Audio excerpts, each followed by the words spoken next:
If you've had a chance to try out the dining on campus, you'll understand why we're consistently ranked in the top 5 for great food in the Princeton Review. One of the main reasons our students are so happy with the food is because of our variety. We have more than 20 dining locations on campus, including dining halls with unlimited seconds, as well as food courts, national brands, coffee bars, convenience stores, and a full-service restaurant. All students living in JMU-provided housing have a meal plan, and the cost is included in their room and board. We offer different meal plans to meet a variety of student needs. All plans include a specific number of meals, referred to as punches, plus dining dollars, which is a declining balance account that can pay for food and beverages over and above what is covered by a meal punch. Meal plans are designed to provide meals for an entire semester.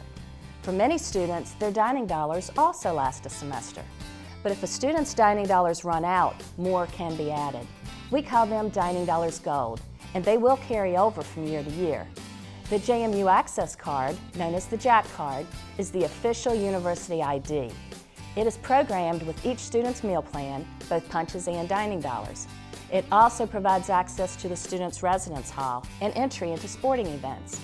You may want to put money into another declining balance account called Flex that is also on the JACK Card. Flex can be used in a variety of ways on campus: dining locations, at the bookstore, at the health center, or for making copies at the copy center. The Flex account also can be used at some off-campus vendors. Dining Services also has employment opportunities for students, offering flexible work hours to ensure their work schedules do not conflict with their class schedules. For additional information, please visit our website. There you will also find menus, nutrition information, contacts for Dining Services staff, and information about ways we're working to help make JMU greener. We welcome feedback through email, social media, comment cards, and surveys conducted each semester. The University Health Center partners with students to empower them to make informed choices by providing a holistic approach to student health, education, wellness, and outreach services in a confidential, inclusive, and respectful environment. Our staff is here to help your student in the development as they matriculate through JMU. First, I would like to highlight our medical services. The UHC clinical services are staffed by full-time physicians, full-time and part-time nurse practitioners and physician's assistants, medical assistants, a laboratory technologist, a registered dietitian, and many nurses. We provide medical care for acute illnesses and minor injuries while students are enrolled. We have a wide variety of services that focus on specific collegiate health needs, and we pride ourselves on offering 5 separate clinics to meet the student health needs. The General Medicine Clinic deals with most issues of collegiate health. The Women's Health Clinic focuses on gynecological examinations and contraception options. UHC's Allergy Immunization Clinic provides injections to those students who need treatments for chronic allergies, as well as a large variety of immunizations, including TB testing, hepatitis A and B, MMR, tetanus, and meningitis. We also offer an annual travel medication clinic for those students going abroad or traveling for spring break to help students get the vaccinations and immunizations needed for their international travel needs. In the late fall, we also offer a flu clinic where students can get their flu shots at a minimal cost. Lastly, UHC has an urgent care clinic staffed by an ER-trained physician to deal with those acute issues and injuries that are not serious enough to merit a visit to the local emergency department. One of the most important things we need in order to see your student is to have an immunization form on file. If your student does not have one on file with UHC, your student will not be eligible for medical care at JMU, will be subject to a non-refundable $50 fee, and an enrollment hold will be placed on your student's record after the first semester. It is important to get the immunization form in so we have a baseline for your student's health at JMU. Virginia state law requires immunization history as part of the health record.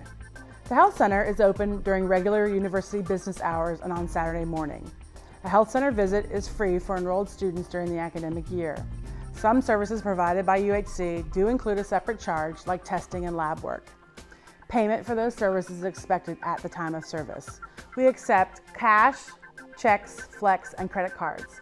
As for insurance, we do not collect insurance at the Health Center, but we can give a receipt for any service provided, and you can then submit receipts directly to your insurance company.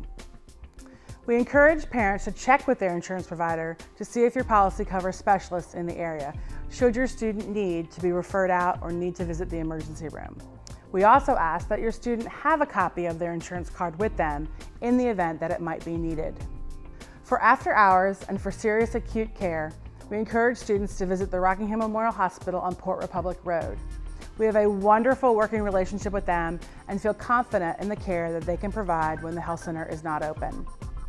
Online, we also have created a community resources list for consultative services when medical specialists outside our scope of practice are necessary.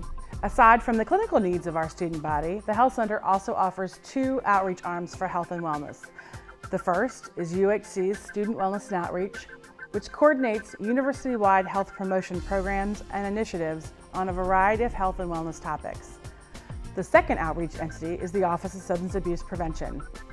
Initiatives are designed to increase knowledge and awareness of alcohol and other drugs and decrease the negative consequences associated with high-risk drinking and illegal drug use. We have several fantastic student organizations that are also directly affiliated with UHC to support student health concerns and needs. Lastly, UHC also provides oversight for the lesbian, gay, bisexual, transgendered, and ally education program for JMU. If you have more questions or need more information, please visit our website. Let's talk about JMU provided housing. As you already know, your student will be required to live in JMU provided housing as a first-year student. Students can apply for housing and sign their housing contract in one step by following the appropriate OneBook link. Roommate requests are guaranteed as long as the request is mutual and is submitted by the housing contract signature date. All other roommate matches are done randomly based on gender and student answers to a short questionnaire provided with the housing application and contract. Assigned location in JMU provided housing is also done randomly, unless your student is accepted into one of our learning communities, which are all connected to specific locations. Assignment and roommate notification happens in early August. Your student can refer to the appropriate OneBook step for this information. I would also like to mention the availability of the second-year housing contract. This contract is available to incoming freshmen only and is accessible through the same OneBook link. This is a binding agreement that obligates your student to live in JMU provided housing for their second year. The list of potential second-year residence halls are on the ORL website and should be reviewed prior to signing the contract. Once the contract has been signed electronically and submitted, students will not be able to cancel it at a later date. Students choosing not to sign the second-year contract will still have the option to apply for second-year housing in early October. If you have any questions about the housing process or the second-year contract, please feel free to contact the Office of Residence Life. On behalf of the Information Technology Office, I'm going to take a few minutes to talk about our services. The Electronic Identity, or EID, gives students access to many of the electronic services we have on campus, such as online enrollment, student billing, financial aid, our learning management system, software downloads, and much, much more. All students are automatically assigned an electronic identity. JMU uses Microsoft's email services as well as collaboration tools for students to use in their coursework. Your student's email address and login to the email service is their EID with @dukes.jmu.edu added to the end. It is web-based, so students will be able to check email from just about anywhere as long as they have an internet connection and a web browser. This service also offers access from mobile devices and clients such as Microsoft Outlook and Mac Mail. We recommend all students check their mail regularly, even over the summer months. There are more than 500 Windows and Macintosh computers available in student labs located throughout campus. However, students are strongly encouraged to provide their own computer. The JMU Bookstore offers computer systems, software, and peripherals at special contract pricing. We sell both Dell and Apple systems, and they are configured to meet JMU network and academic guidelines. CampusNet is JMU's on-campus student network that offers high-speed access to the internet and other campus resources from the residence halls. There is one network port for each student in the room. Students will need a 25-foot-long Ethernet cable to connect their computer to the port, which is a wired network connection. Wireless access points are also available in designated areas of the residence halls. Students can also connect via the wireless network in academic buildings, the library, other study locations, some dining facilities, and the quad.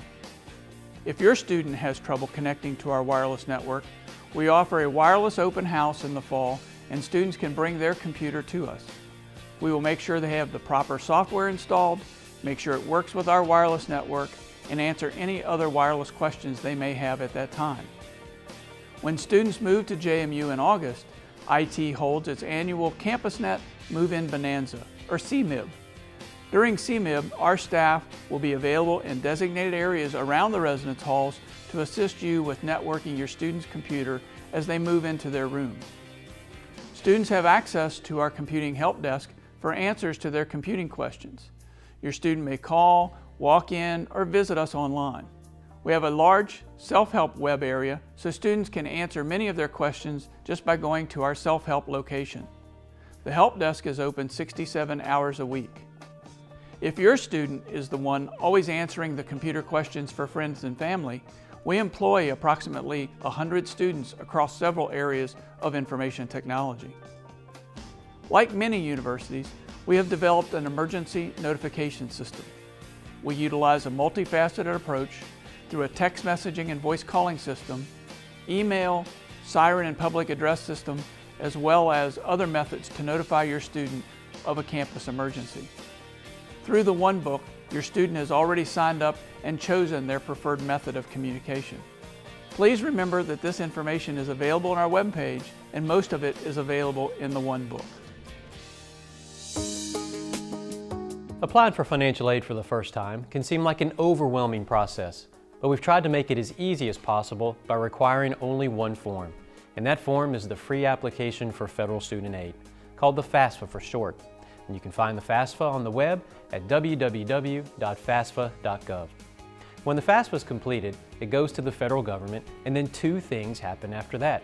The government sends a copy back to you, and then one to us. If you applied online, then you'll receive your copy online as well. And this is your opportunity to review the FAFSA, make sure that everything you put on it is accurate, and receive some initial feedback from the government about your application. If there's something on the FAFSA that we need to look at in more detail, then instead of the financial aid award notice, we'll send the student a verification request to collect documentation that will allow us to kind of clean up the FAFSA, so to speak. Now, one of the main reasons you do complete the FAFSA is to get an expected family contribution, or an EFC number.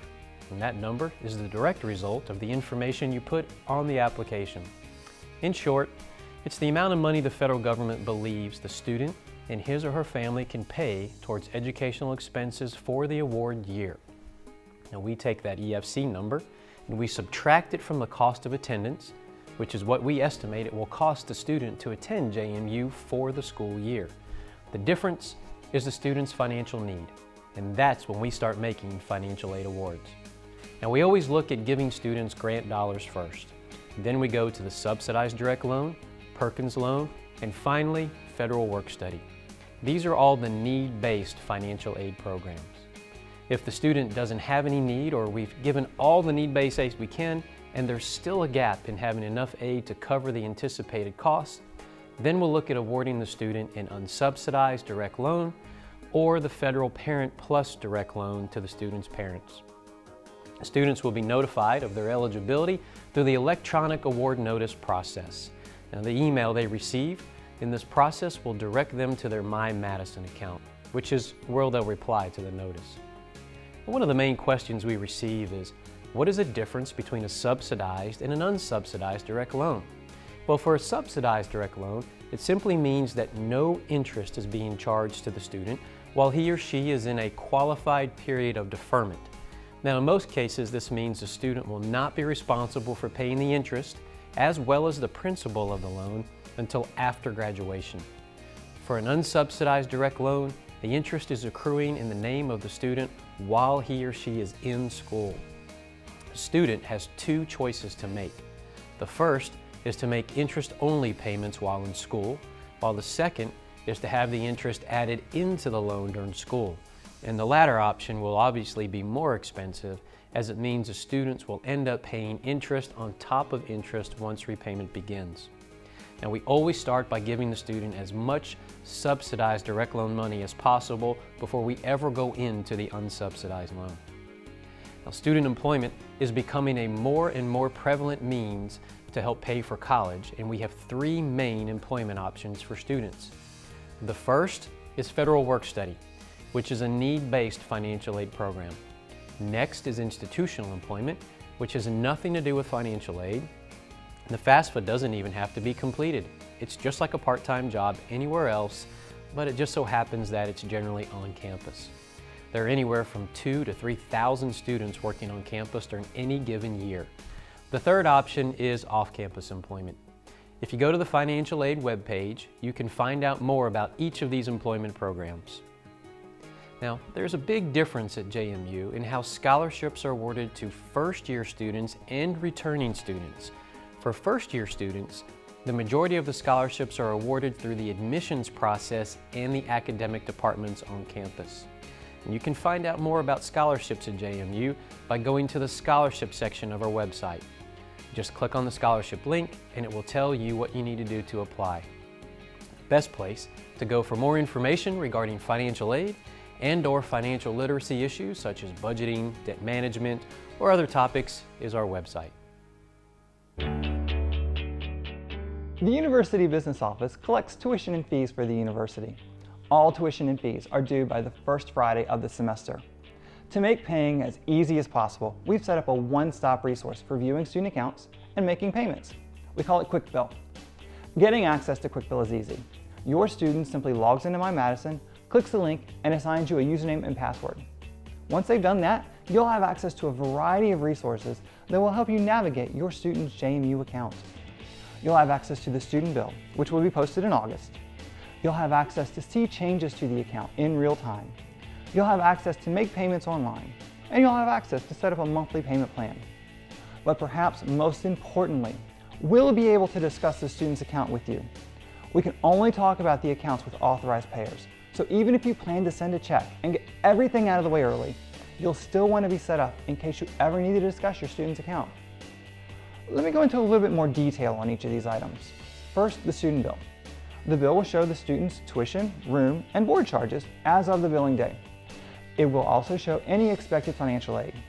Your student and any authorized payers he or she has set up will receive an email when the bill is ready to be viewed online. Any changes to the account after the bill is generated will show under Account Status. Account Status shows any changes to the student's account in real time. This would include things like personal payments you've sent in, scholarships or financial aid, and any tuition adjustments if your student adds or drops a class. When you're in QuickBill, you'll also notice the Make a Payment option. There are 3 electronic options for payment. You can make a credit card payment, an electronic check payment, or you can set up a monthly payment plan using credit card or electronic check. If you'd like to pay by credit card, we accept MasterCard, Discover, and American Express. There's a service charge for using a credit card. E-checks are another option. They do a direct debit from your bank account and have no administrative fees. But college is expensive and you might want to spread the payments out over time. And that's why we also offer a monthly payment plan. You can sign up for the installment payment plan through QuickBill. There are 5 installments per semester and the enrollment fee is only $30 each semester. Enrollment is open now. Just like paying us directly, the payment plan accepts MasterCard, Discover, and American Express with a service fee, or electronic checks for free. And of course, if you prefer, we accept cash and check payments through the mail or at our window. Now for the part you'll like the most. What happens if the university owes you money?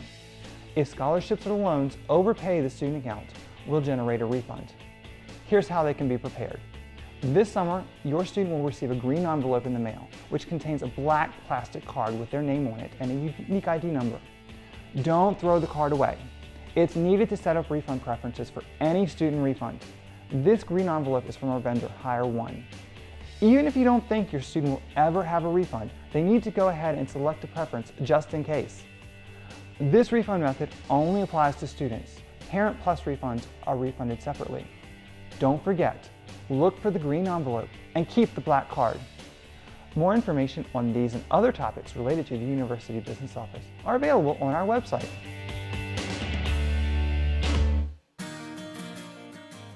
Commonwealth One Federal Credit Union has been serving JMU students and parents since 1992. It's the only financial institution on campus.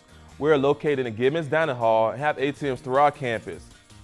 We have another branch in Harrisonburg and branches in Northern Virginia and Washington, D.C. No matter where you're from or where your student will go after graduation, Commonwealth One will be there. We value convenience and encourage you to use our mobile app to check balances, pay bills, and transfer money and deposit checks to your student's account. Working with you, we'll teach your student about budgeting, avoiding fees, building good credit, and smart borrowing. Our staff offers free financial education workshops. We also send monthly in-and-out emails offering tips on managing money, college, and careers.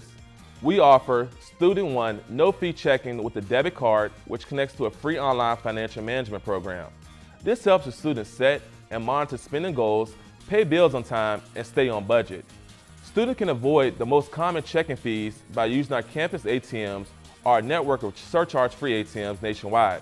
Just look for the Allpoint logo. To help your student establish credit, we offer a JMU bookstore loan to help cover the cost of a laptop or iPad. Commonwealth One also offers affordable private student loans to fill the funding gaps that grants, scholarships, and federal student loans don't cover. All the making benefits with Commonwealth One that I've mentioned were provided in today's purple orientation bags that your student received at check-in. Feel free to stop by our full-service JMU branch at Gibbons Dining Hall if you have any questions. I strongly encourage you to stop by today to open your student's account or online before arriving in August. We are excited to start our relationship as your student's lifetime financial partner. Welcome to the JMU family. The Office of Parent Relations is here to offer support, information, and to help you become partners with the university in the education and development of your student. If you are interested in getting involved at JMU, you may think about joining the JMU Parents Council. This organization was formed in 1978 to involve parents in the activities and programs of the university. Currently, the council is comprised of 190 representatives from each of the 4 classes. Each member of the council serves as a liaison between the university and parents at large and serves as an effective spokesperson and advocate for the university. New members are selected only in the freshman year and serve for 4 years or until their son or daughter is no longer enrolled at JMU. The Parents Council brochure and application have been mailed out. Please take time to review the brochure and consider joining this wonderful group of parents. The application can also be found on the Parent Relations website. The deadline for submitting the application is August the 8th. First-year send-offs are sponsored by the Parents Council and are hosted where the Parent Council members live. This year we have 18 first-year send-offs scheduled starting July the 12th and running through August the 7th. These send-offs are an opportunity for us to answer any last-minute questions that you may have, but most importantly, you will have an opportunity to network with parents and students in your area who are headed to JMU. Mark your calendars now for October the 4th through the 6th for Family Weekend. Immerse yourself in the Madison experience and join other JMU families for a special weekend on campus during one of Harrisonburg's most beautiful seasons. Visit your son's or daughter's campus home, talk with university staff members, attend a class or presentation, tour the campus, and attend the concert of JMU's alum, country music artist Phil Vassar, and cheer the Dukes on to a football victory. You will need to register for some of these events, and the key is getting your registrations in early. Information on Family Weekend will be mailed out around the middle of July. Football tickets for Family Weekend are on sale now and may be purchased through the JMU Athletic Ticket Office. Hotel accommodations are very limited. Parents of returning students have known about Family Weekend since January. There is a list of accommodations on our website. Do not call the toll-free number for these hotels because they will tell you they're booked. Call the hotels directly. There are rooms available out there. You just have to be a little persistent, keep trying, and have patience.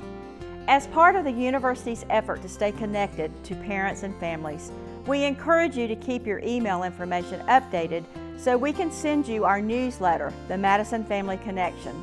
This will allow us to keep you informed of important dates and campus happenings. Visit our website to register your email. If you have any last-minute questions, please call the Parent Relations Office. Our contact information is on our website. Do not hesitate to give us a call. We are here to serve you and to help you successfully navigate this transition.